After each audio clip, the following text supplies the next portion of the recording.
How the recent massacre in Nigeria happened has been revealed by Chief Omar Bio Salihu, a traditional chief of Woro, a small Muslim majority village in west central Nigeria, where alleged jihadist gunmen are reported to have perpetrated the crime late Tuesday, which is one of the country's deadliest in recent months. According to Salihu, the jihadists first sent a letter saying they were coming to the village to preach, and when no one attended, they went on a rampage, killing people and touching houses. The Red Cross has already put the death toll at 162 people, and the search for bodies is ongoing. A badly shaken Salihu recounted the night of terror he survived as the attackers killed 2 of his sons and kidnapped his wife and 3 daughters.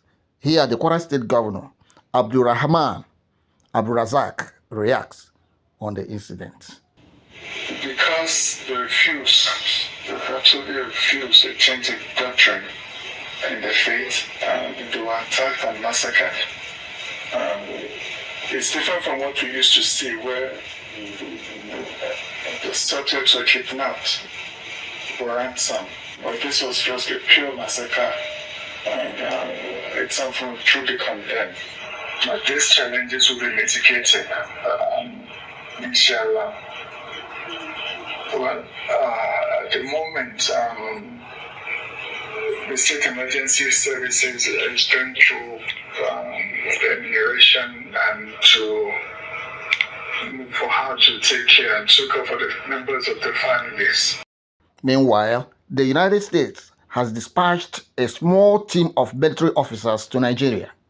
The general in charge of U.S. Africa Command, General Dagvin R.M. Anderson, told reporters in a briefing during the week.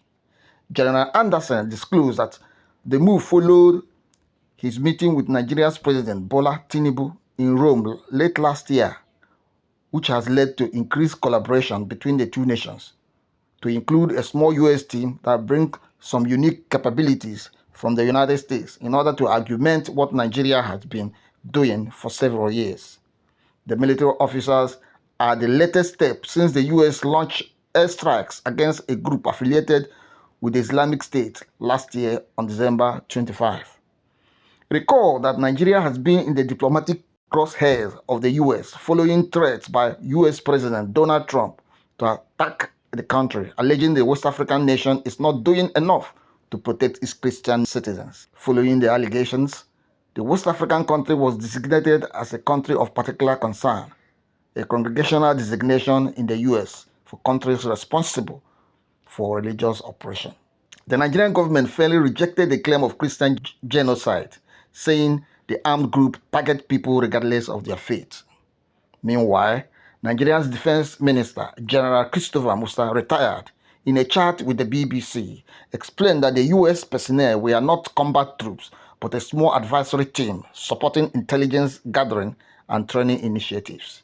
He did not disclose details regarding the size of the team, the arrival date, location, or duration of stay. A professor of political science at Lagos State University, Sylvester Odion, here reacts. But of course, critics will want to question what is the latent function, what is the ulterior motive of the U.S. being in Nigeria, putting boots on ground, no matter how small the contingent may be. Are they here genuinely to help Nigeria fight terrorism, or they have other, interests, access to Nigerian mineral resources, and all of that?